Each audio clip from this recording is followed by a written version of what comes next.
Hello everyone, this is Pulp Jackson from the Draenor Realm. This is a short video guide to help improve your DPS as a Frostfire Mage. So you've probably been reading the Mage forums and you've heard the Frostfire spec is the latest and greatest thing. This guide will help tune your character to get the most out of the Frostfire spec. For this guide I'll be focusing on using the Frostfire spec for raiding.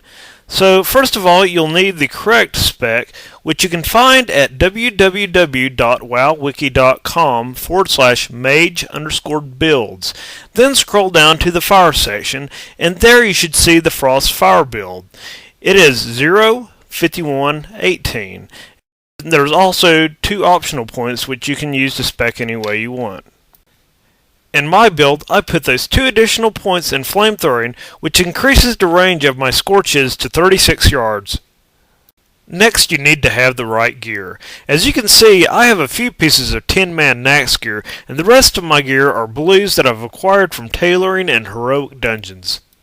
As you prepare for raiding, the most important stats to maximize are hit rating, crit chance, and spell power.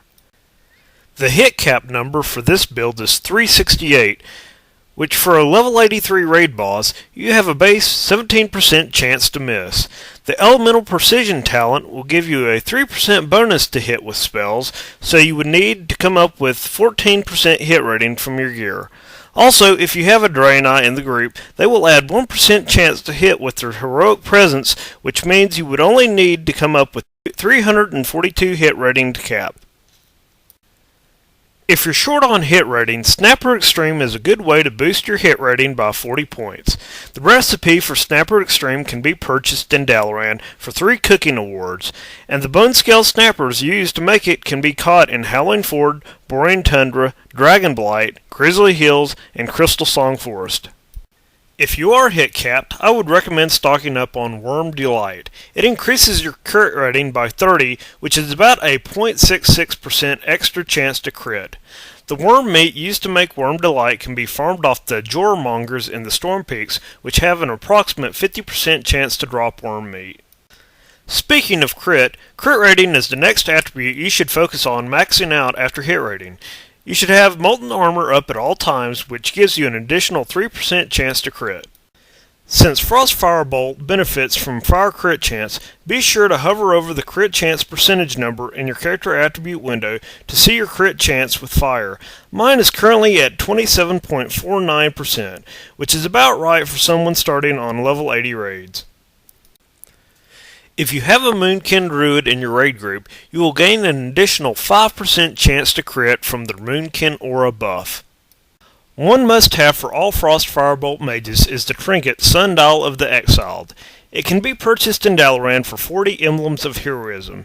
It gives a nice crit chance boost, and it frequently procs, giving a dramatic boost to spell power.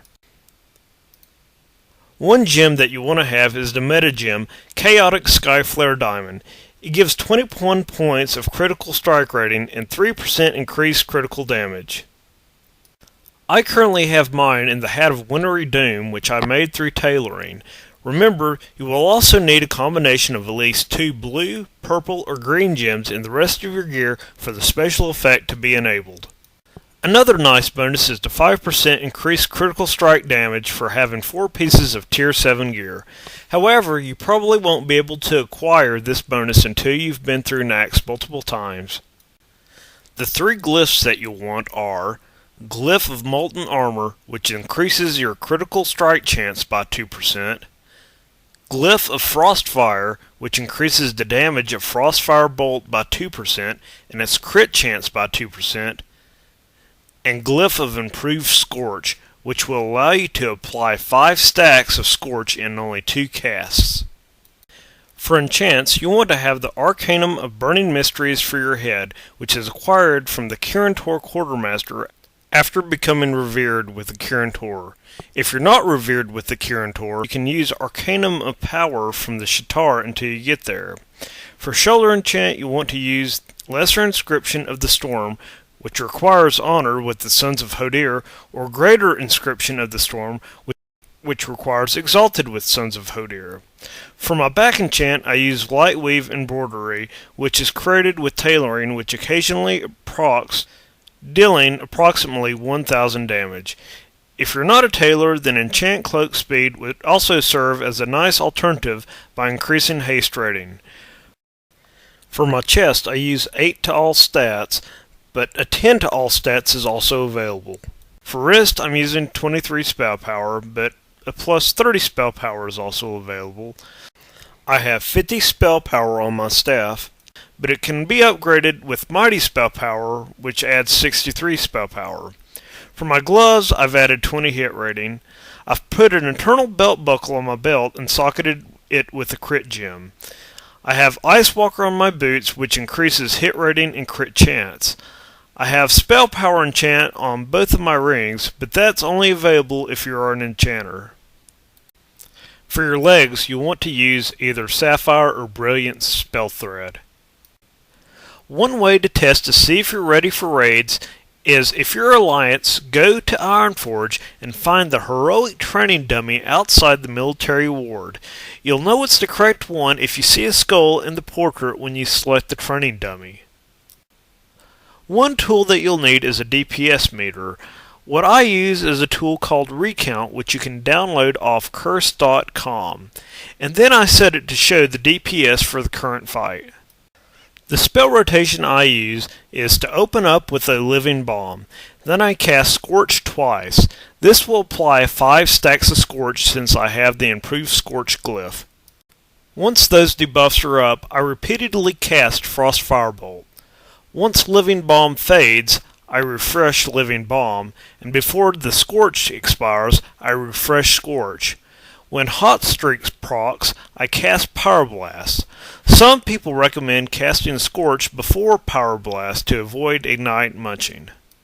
The nice thing about Frost Firebolt is the way that it scales for crits. Frost Firebolt benefits from Ice Shards, which increases critical strike damage of frost spells by 100%, and Piercing Ice, which increases damage from frost spells by 6%. Add to that 50% bonus damage to fire spell crits from Burnout means that you'll get a total of 315 damage from a Frost Firebolt crit. Also remember to cast Mirror Image, Combustion, and Icy Veins to achieve maximum DPS when needed. I have a macro that casts those spells and activates my trinket, Tome of Arcane Phenomena, all at once. When you're finished DPSing the target dummy, click on your name in the Recount window. It will show you graphs of the damage dealt by each of your spells. If you see any misses, then it means you need to work on increasing your hit rating. Your DPS on the training dummy will be somewhat less than in a real raid situation, since you do not have the benefit of raid buffs. That covers all the basics that you will need to know to begin raiding with the Frost Firebolt spec. Some additional resources you may want to check out are the website be.imba.hu to determine what gear upgrades you need, the World of Warcraft Mage forums, wowwiki.com, and wowhead.com. And also be sure to check out www.championsofvalor.net to keep up with the latest adventures of my guild.